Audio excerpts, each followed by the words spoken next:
This week on The Sceptic, I speak to David Shipley, journalist and friend of the show, on a week of grim and horrifying migration news. The Afghan migrant knife attack in northwest London, the murder of Rhiannon Sky White, and the release of Hadash Kabati. These things are happening with such regularity that we sort of forget how horrifying they are and how that it just didn't used to be like this. The reality of the last few decades of mass migration policies is now becoming increasingly apparent. The best, I guess, the state can hope to do is keep a lid on the civil unrest, to hope that people just get used to this and accept it. Plus, how accusations of racism enabled the Southport Killer and the media's warped priorities over the grooming gang inquiry. It's this fundamental unseriousness, isn't it? As is often the case with journalism around Westminster, I think, is that it focuses on the trivial and the apparently scandalous rather than the real and the material. I hope some of those journalists felt a little ashamed. And for our premium subscribers, I speak to the Daily Sceptic's environment editor, Chris Morrison, on how wind turbines are killing birds, how the left are trying to censor climate dissent, and the fallacy of so-called climate tipping points. We had global cooling in the 70s, and then we had global warming. Scientists say the Gulf Stream will collapse in 2025. Well, we're now in October 2025, and it shows no sign of it. The destruction of all the world's coral imminently is not a scare story, it's a fact. Now, that was 25 years ago. President Trump was completely right when he stood up to the United Nations General Assembly and said, "It's a con job." Hello and welcome to episode 57 of The Sceptic. I'm your host, Laurie Wastell, an associate editor at the Daily Sceptic.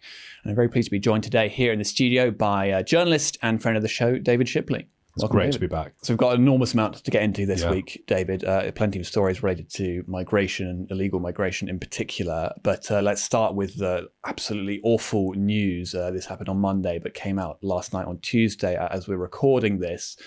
So an Afghan migrant who came over in a lorry in 2020 has carried out an appalling knife attack in Uxbridge in northwest London, and he has claimed the life of one 49-year-old man by the name of Wayne Broadhurst, and delivered serious life-changing injuries to another man and injuries that are not understood to be life-threatening to a 14-year-old boy as well. Yeah.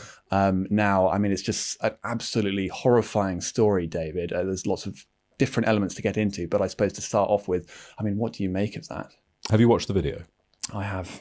I watched the video last night, and a lot of people would say, "Oh, you shouldn't watch it. It's too horrifying. Spare yourself." But I think actually it's really, really important that people do watch it, because what you will see is a suburban street in the early evening. I think it was just before 6 o'clock this attack happened. Wayne Broadhurst is walking his dog. I understand he works as a bin man. Perhaps he'd recently got back from work. He took his dog for a walk on a suburban street in England, like so many other men and women and children. And he, in this video, is attacked with such savagery. I think when people talk about a knife attack, what you maybe don't necessarily imagine is the number of blows, the savagery of the assault, the determination of the attacker to kill. And it is really important to watch that, I think, because things like that did not happen in England, have not happened in England for centuries, not at scale. And we have, as a country, pursued a policy of importing thousands upon thousands of men like this attacker, very, very violent men from places like Afghanistan or Eritrea, who we know are incredibly likely to become violent. And, they've come from a country where violence is a normal way of resolving disputes, where lethal violence is a normal way of resolving disputes. We have no idea who many of these men are. In many cases, they may well have fled their country to avoid or escape justice there, as far as we know. And I think it's very, very important to see what the outcome of this policy is. If I could do something, I would want to make politicians watch that video. I would, want the Prime Minister to watch it. I would want these open borders advocates to watch that video and other videos like it, like the videos we saw of Rhiannon White, who I'm sure we'll come on to talk about, and understand that these kinds of horrors are a result of their policy choices. And we'll get more into those policy choices, but I suppose on that particular point of whether people can even watch it. Now, it's a horrifying video, but of course, with the Online Safety Act that has been brought in, there are many people in Britain who are prevented from watching that. Yes. And there are concerns over, well, it's too horrifying to watch and maybe it will be insensitive.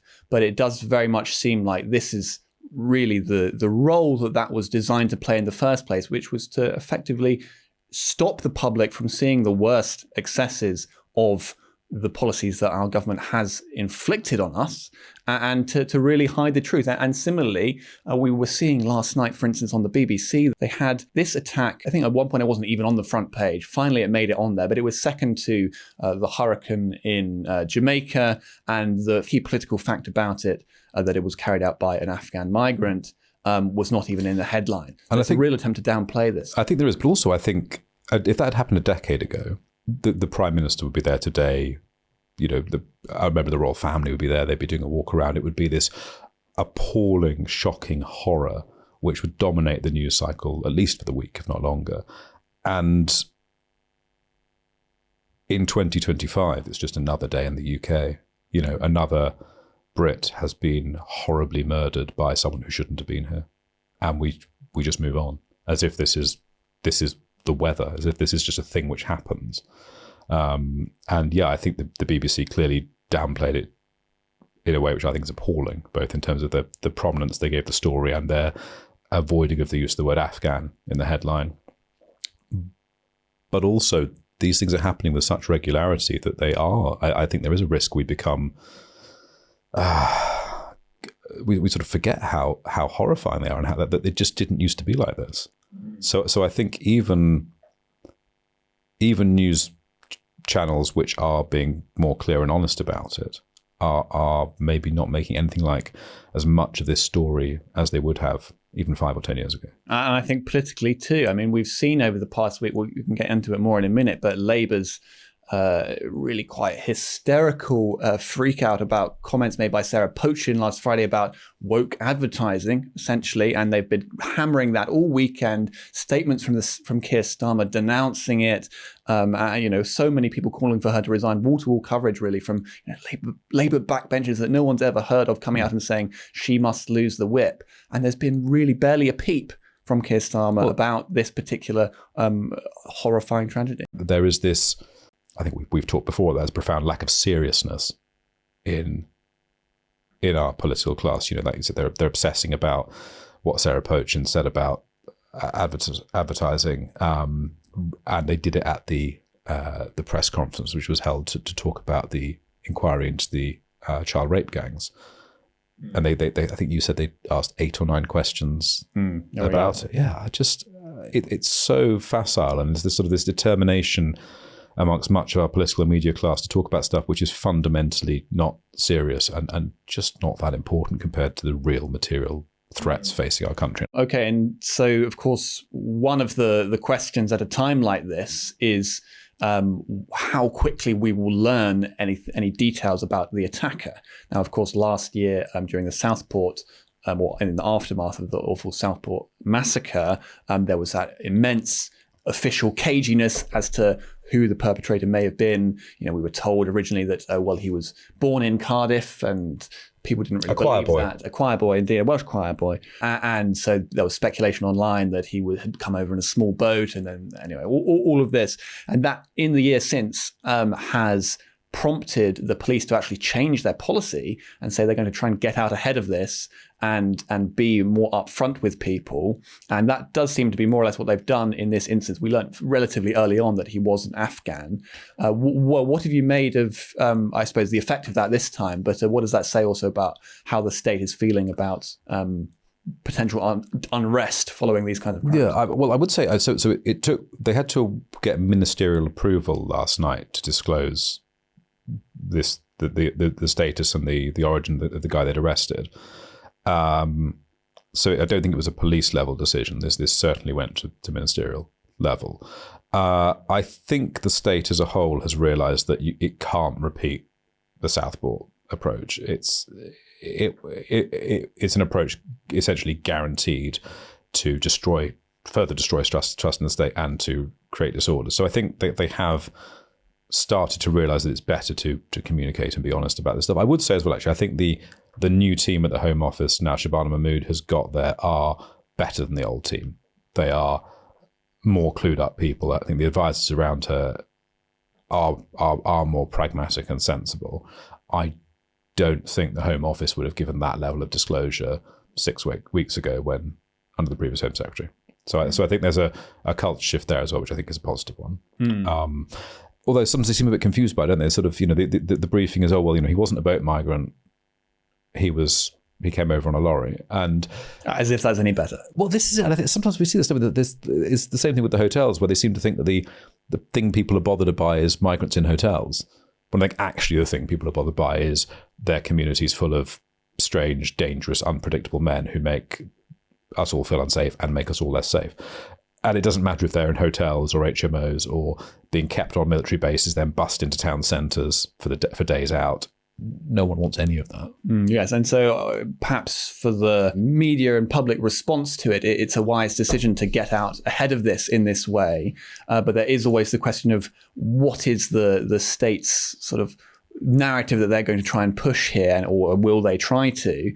It seems a little bit like in this one, they're just going to try and ignore it. And as you said at the start, just allow this to become part of the fabric of day-to-day life in the modern UK, which is just appalling. Yeah, sometimes when you go and walk your dog, you get stabbed by an Afghan. That's I guess Sadiq Khan might tell us it's just part and parcel of living in a big, modern, multicultural city. And probably from their point of view, this is a wiser strategy to just sort of take the heat out of it entirely and just have a sort of indifference to it, but which is in itself appalling. However, there is another angle to the state response here, which is we've seen in particular after terror attacks, but also after this event, where you have what are called sort of specially trained officers. Police officers will sort of liaise with the victims and try and encourage them not to say too much that's controversial. Now, in particular, after the Manchester Arena bombing, of course, this translated into this "don't look back in anger" message that everyone was encouraged to put out there. But do you think they're going to be successful in sort of massaging the narrative of this particular killing to say, we're all stronger together and multiculturalism's lovely? Really, I don't think that's going to work. Do you? I don't think it'll work. We don't seem to see the diversity as our strength message anymore. It is interesting. I think the regime has realised that just doesn't really work. No one believes it.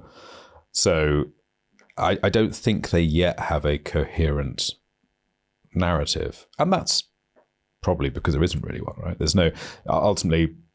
If your view is that the policy of the British state should be to import many thousands and millions of men who are far more likely to be sexually or physically violent than the native Brits, and we're just going to keep bringing them in here, and that just means there'll be a lot more unpredictable, violent, horrible crimes.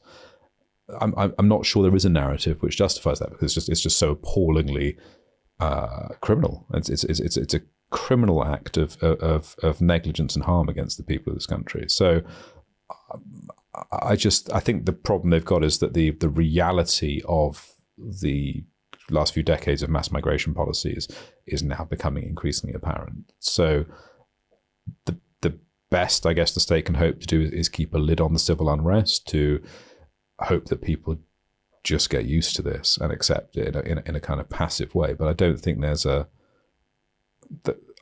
we've seen a Manchester Arena style response in a while.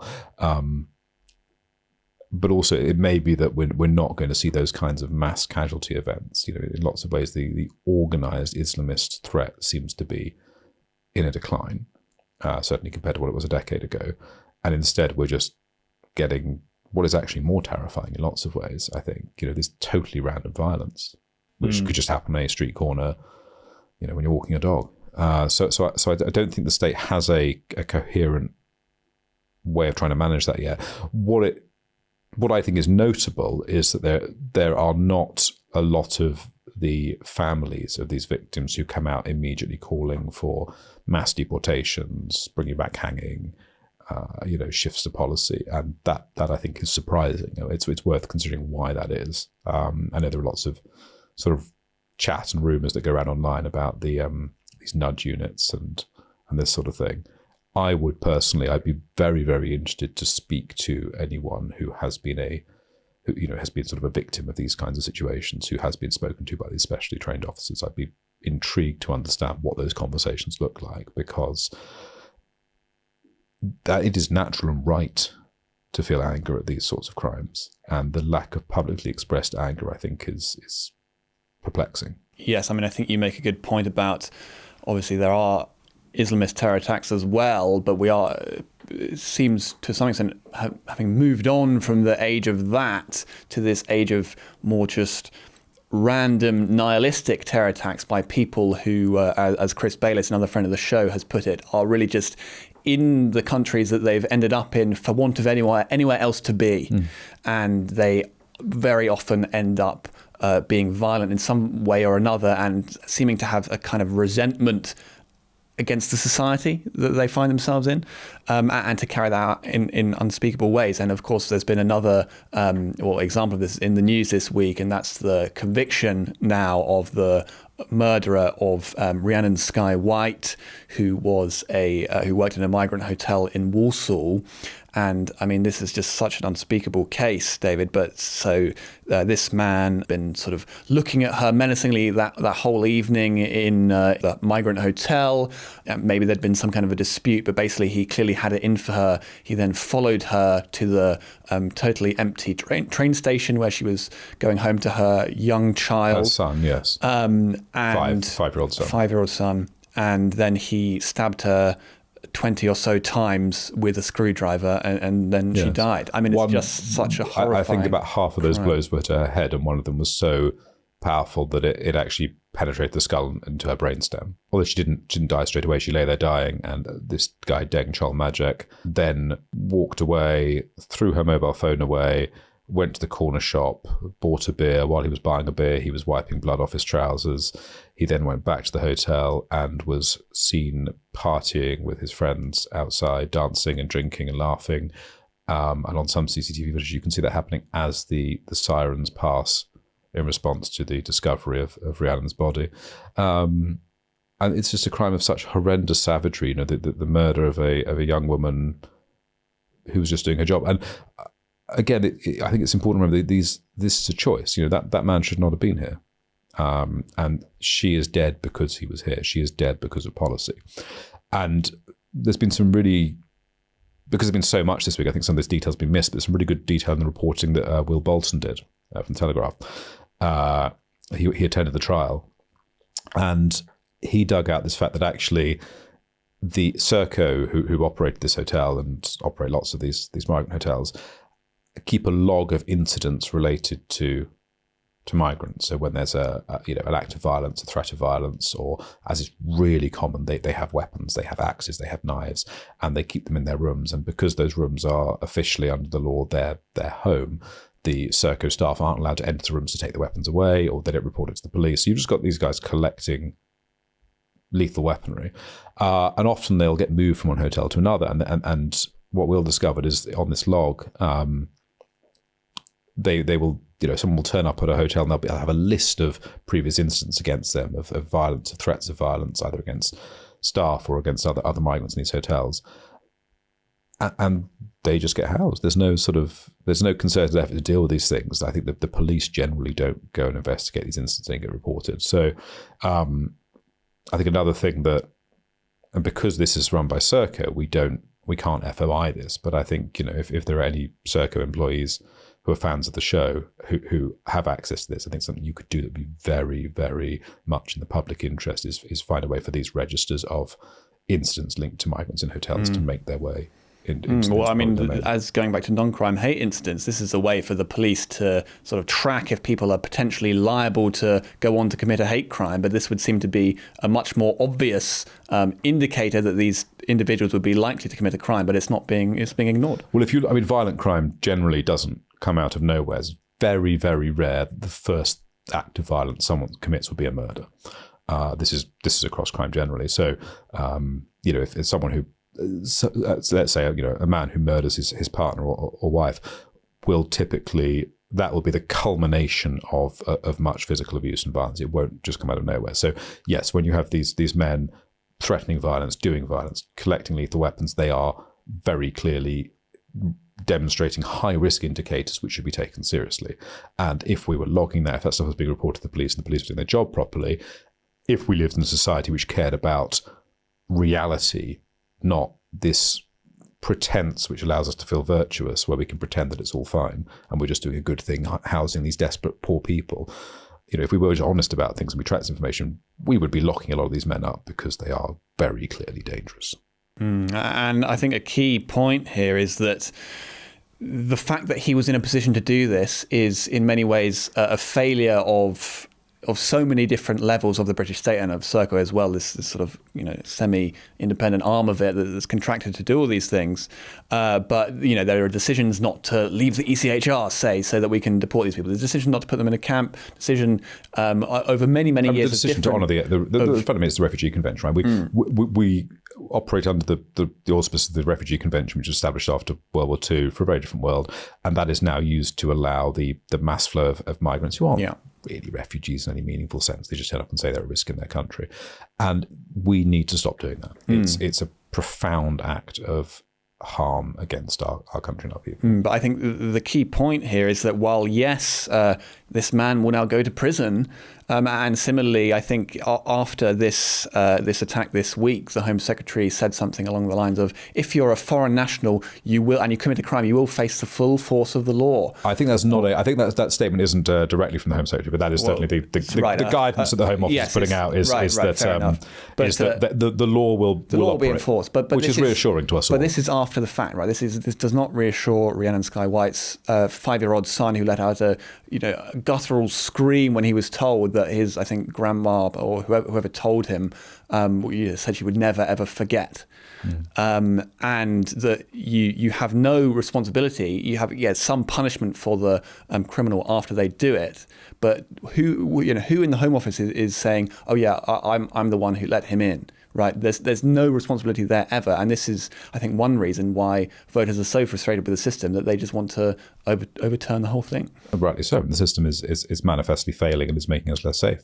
I think we never have any consequences for the asylum decision makers who, in this case, allow these people in. But it's fundamentally it's a political choice, and it's a choice. We could change the law. Parliament is supreme.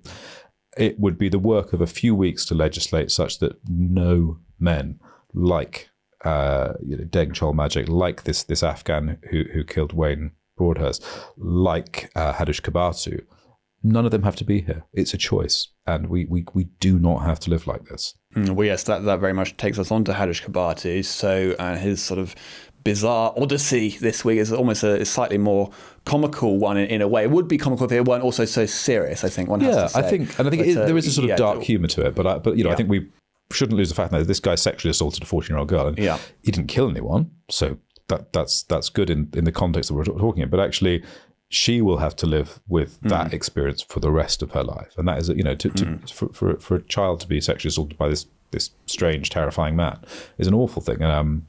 But the British state demonstrated that while often deeply malevolent, it is also laughably incompetent, I think. Yes, and so that's him being, as everyone will really know, but him being let out erroneously from HMP Chelmsford, him trying to go back in and telling them multiple times that he wasn't sure that he should be let out because he was actually been given a 12-month sentence. He'd only been in there for about a month or two. Then finally going on a journey to London. He was essentially absconded. The police were looking for him for 2 days. And one of the things I found extraordinary about that was that in London, one of the most surveilled cities in the world, this man who's been on so many front pages, The police couldn't find him themselves, and it was only, he turned up in Finsbury Park on Sunday morning. Someone was on the bus and they saw him, weren't they? He was on the same bus. Some member of the public had to say, oh, I know him. He's changed his look now. He's got he's wearing something different. And for some reason, he's got a avocado tote bag that he picked up in Hackney. He got some jeans as well. He was in the prison graves for the first couple of days. We saw him in various. But it was up to the public essentially to do the police's job for them and say, oh yeah, there he is. And finally, they arrested him, and now he's actually been deported. But I mean, in that case, it didn't end up in him assaulting anyone else or anything like this. But it very well could have, and the state should have known that. Is it? And I think there is something very strange about this release in error, which I don't think anyone's really picked up on because it's quite boring and technical in some ways. But we do release a lot of people in error. So last year, the stats are that 262 prisoners were released in error, as the stats call it. And that's been going up though, hasn't it? It's soared. So if you go back a couple of years ago, it was something like 60 or 70 a year, so just over one a week. 262. So releases don't happen at all from prisons on Saturdays and Sundays and bank holidays. So 262 releases in error means that on every day that a release could be happening from a prison in the UK, someone's getting released in error. I understand those releases and errors are really clustered though. So some jails are terrible at it and some jails are better. And I'm sort of trying to dig out proper stats on that. But mostly those releases in error are essentially a calculation failure. So someone has miscalculated the sentence length, or they've missed an extra sentence, so people get released a few days early or a couple of weeks early. And I'm not trying to minimize that, but the error there is of they were supposed to be released. They just got released at the wrong date. So that's qualitatively different from what's happened here, which is that Kabatu had been given a prisoner escort record had been generated for him, which is what happens if a prisoner is being moved somewhere. And I understand from someone within Chelmsford that he was brought up to Chelmsford's reception area, which is where these transfers happen, and he had that paperwork. He had a paperwork saying he was to be moved. And that looks, if you see one of those documents, it looks nothing like release paperwork, discharge papers they're called. The Ministry of Justice are currently refusing to comment on whether Kabatu was also issued discharge papers or not, which is perhaps suggestive. I won't say more strongly than that. But it's impossible to understand how transfer papers get looked at and someone says, oh, what I should be doing here is releasing this man. And no doubt the inquiry will have to look into that. Whether it gets published or not is going to be interesting, because the MOJ has a habit of not publishing these inquiries. But we can hope that the opposition keep the government's legs to the fire on that. But so Kabatu, it's very unclear how he was released. He seems to have been confused and thought he was being deported and wanted to be deported. So yes, he stood outside and kept asking to go back in, and then seems to have sort of wandered off aimlessly. Who knows, perhaps trying to make his way to Heathrow to get himself deported. And there's just this, I think what people maybe don't understand is that a lot of people saw that story and thought this can't possibly be real, this must be a conspiracy. And actually, I think a lot of people are probably underestimating how incompetent and how dysfunctional the prison system is. They do things like this all the time. They will often they release the wrong person sometimes. You know, there'll be two Mohammed Khans, let's say, and they'll release the wrong one. Happens astonishingly regularly. These prisons often don't know where prisoners are within the jail. They often lose count of how many prisoners they've got. This is an incredibly dysfunctional system. Well, let's move on then to another instance of dysfunction that you've been writing about this week, and an inquiry into it, which is so the Southport murder, and essentially how the many signs were missed that Axel Rudakabana was a very violent young man and was going to be looking to do something like this. Now, of course, underlying many of these debates is really sort of liberal political class niceties about not being seen to be racist. And this does seem to have played a role there. So, and I think the thing is, you see that picture of him on the front page, everyone can see that he looks like quite a disturbed individual, to say the least, frankly. And this was the frank assessment of a head teacher of his, it seems, but she was essentially told to water that down because it was seen to be a bit racist. Yeah, so this was the head teacher at the Acorns School, which is a special school, for children who have been permanently excluded from education. So she's a very, very experienced teacher, specifically very experienced in dealing with children, particularly young boys who have often behaved with violence at school, may have brought knives to school, so that she knows her stuff. I think this is really important to understand. This isn't just a head teacher of a school. This is a very, very competent professional who has dealt through her career with many, many boys who have been violent in school and been excluded. And she met with Rudy Cabana shortly after he joined the school, and she met with his parents as well. They were all present. And she was talking to Rudy Cabana about why he had brought a knife into his previous school.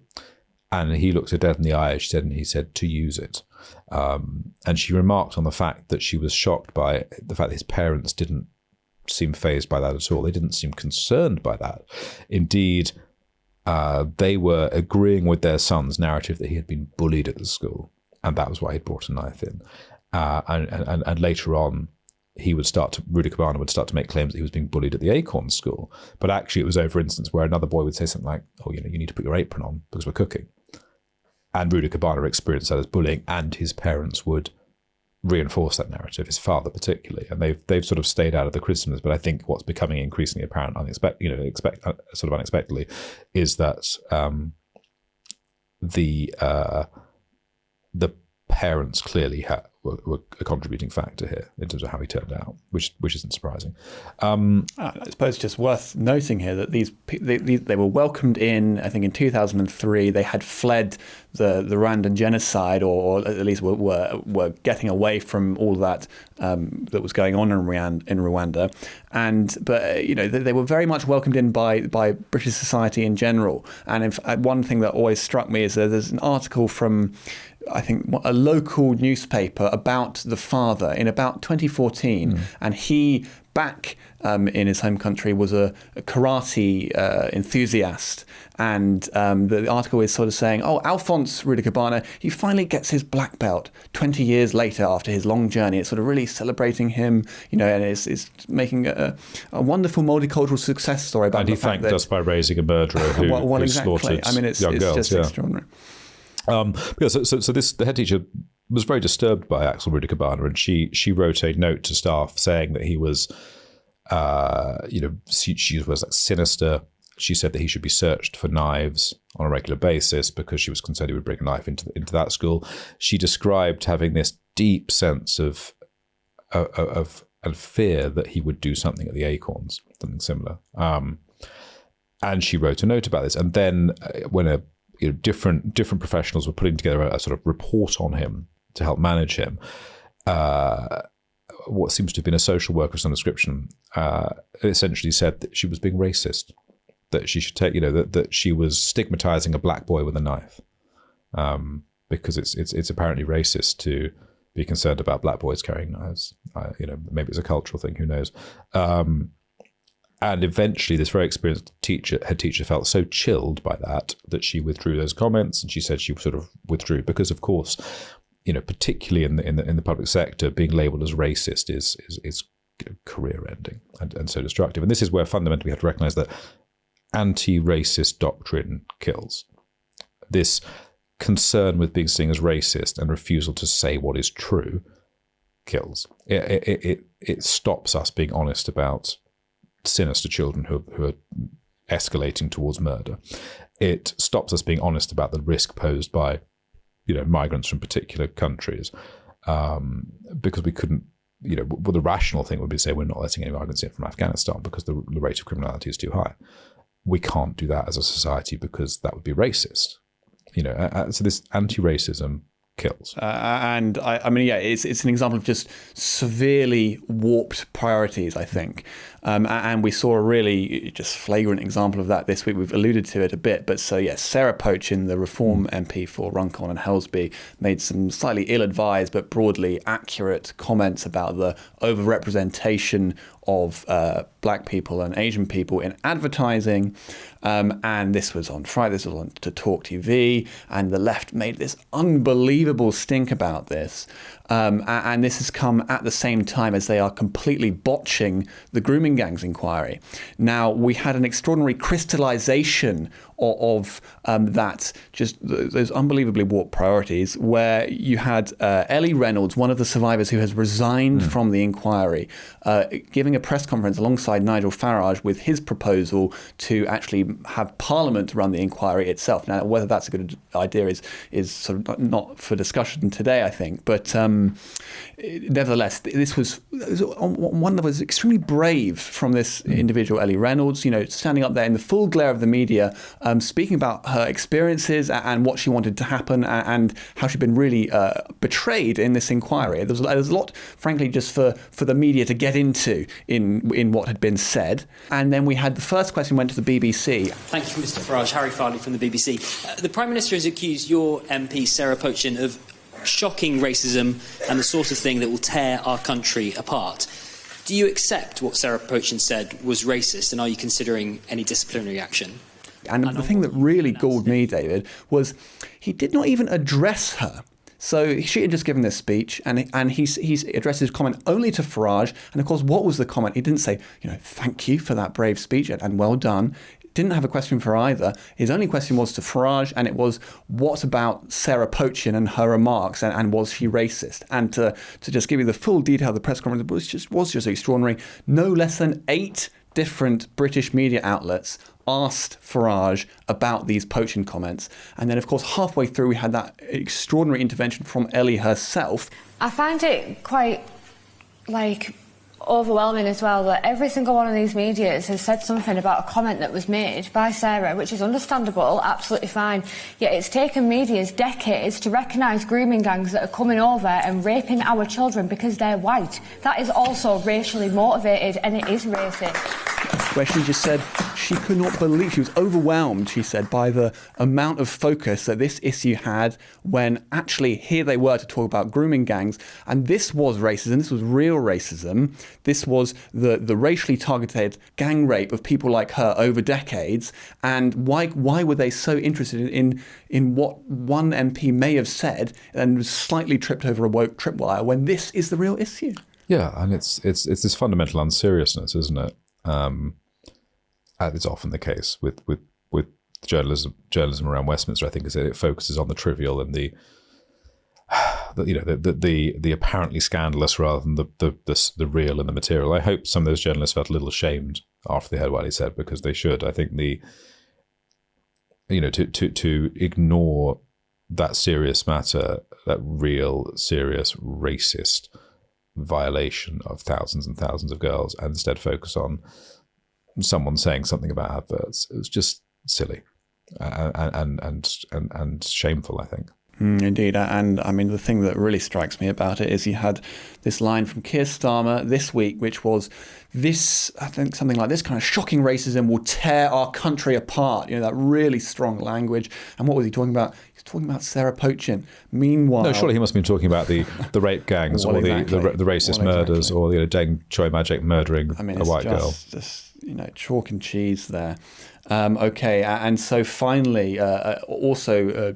drawn attention to in that press conference, in fact, quite rightly, I think it was by The Sun, but was the extraordinary march in Tower Hamlets over the weekend by Islamist group, it seems. There's been quite a lot of media omerta on it, frankly. But what did we see there, David? What were the particular parts of it that struck you as something?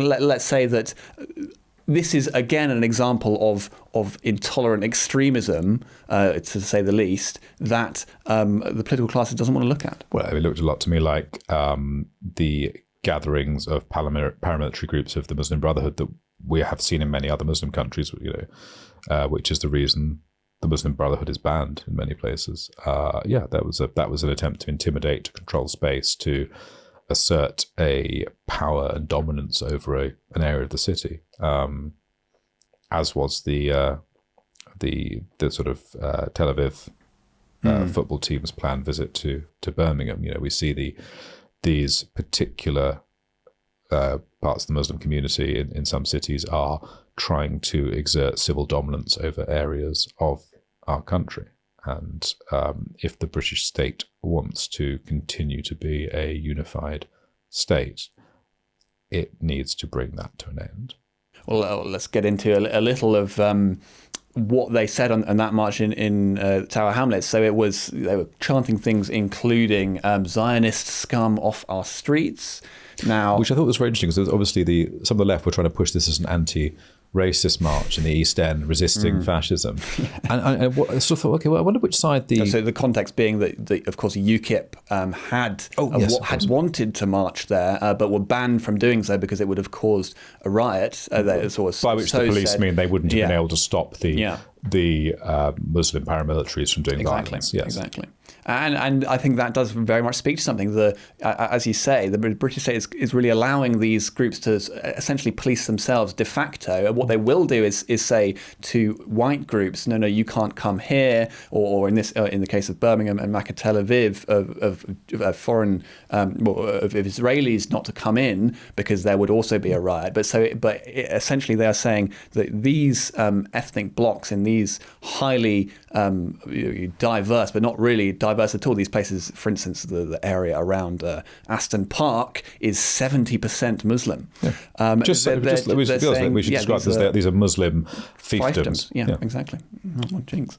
I think the actual lesson the state is teaching is that if it believes a community has the willingness and the capacity to do a certain level of violence, that community won't get policed. And that is an incredibly dangerous lesson for a state to teach, because the incentives that creates are towards violence and defection away from state authority. On that issue, I mean, there's in both cases, what you might point to is two-tier policing. You might say, well, come on, why can't West Midlands police just bring out several hundred, maybe 1,000 officers to escort these Makkah Tel Aviv fans into the middle of this area of Birmingham? They don't have the capacity because a lot of them are busy selling chicken shops or vape shops and this sort of thing. No, but more seriously, I think they don't actually have the capacity. So we saw this with Epping in the summer, right? They pulled in officers from all these different forces to heavily police what was really fundamentally pretty peaceful protest, right? This was mostly mums and dads standing around waving flags and shouting. This wasn't a riot.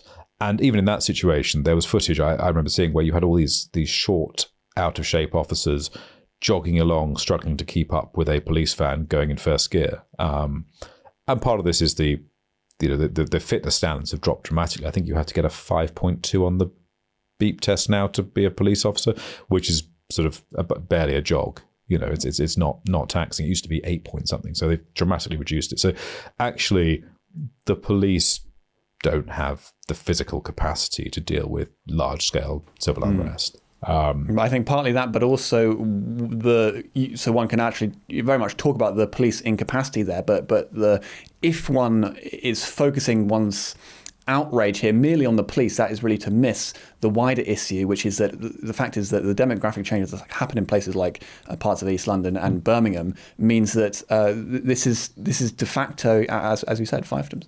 Yeah, and I think this is where we have to recognise that actually this has all been a choice, and ultimately, I think it will be unwound through a process of remigration across the West for lots of reasons. For the technological reasons that actually we no longer really need, or we're not going to need low-skilled labour as automation improves, robotics improve.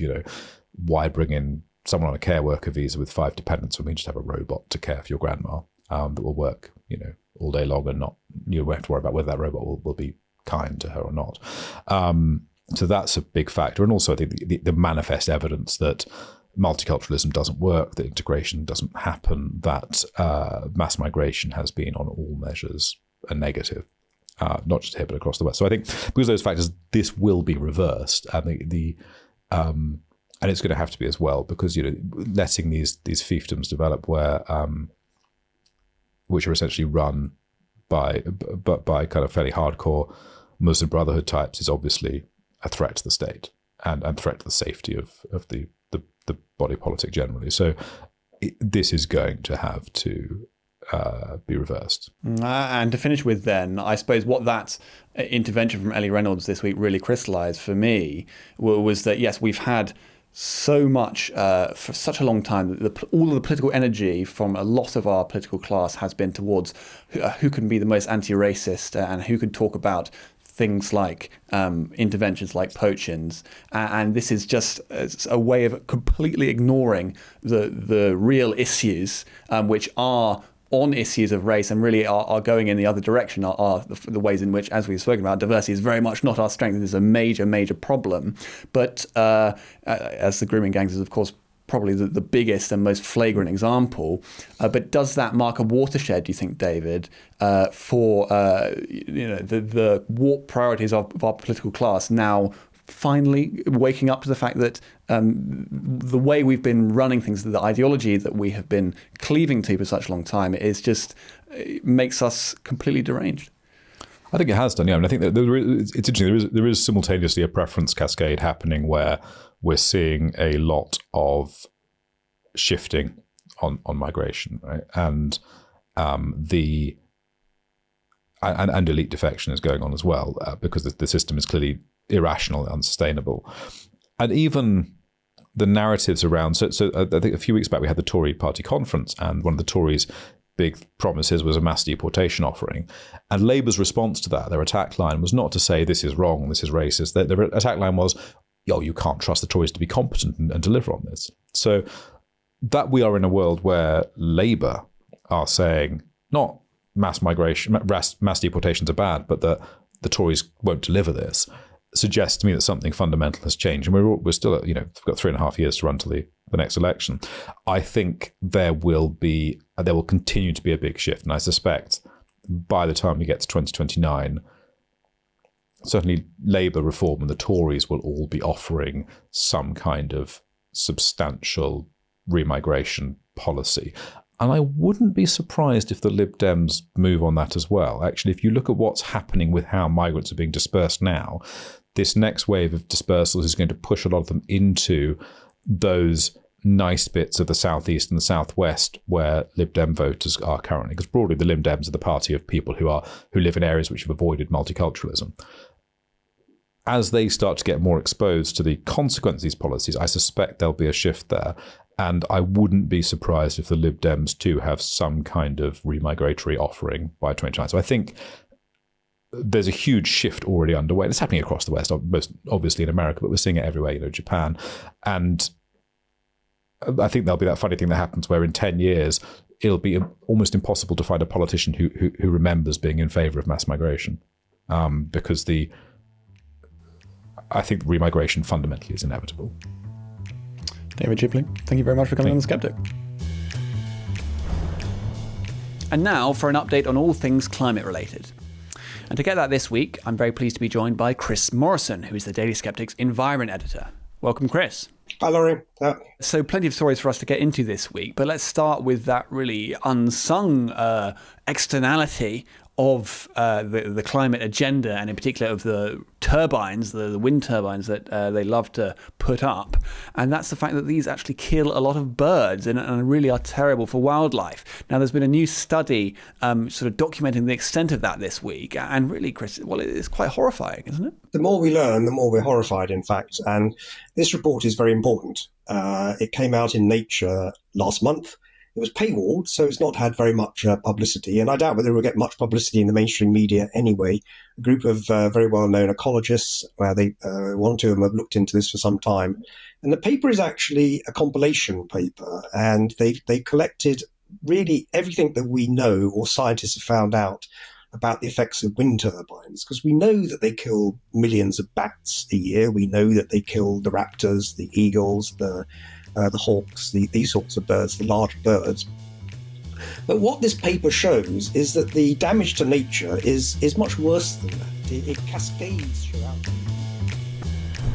That's the end of the free part of the podcast. If you'd like to listen to the bonus interview, you'll need to become a regular donor to the Daily Sceptic.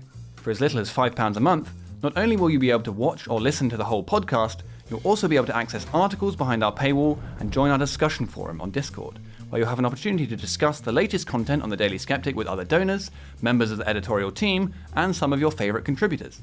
Once you've become a donor, log in to the Daily Sceptic using the same email, and you'll find a link to the premium version of the podcast on the homepage, including instructions about how to listen to it on your favourite podcasting app.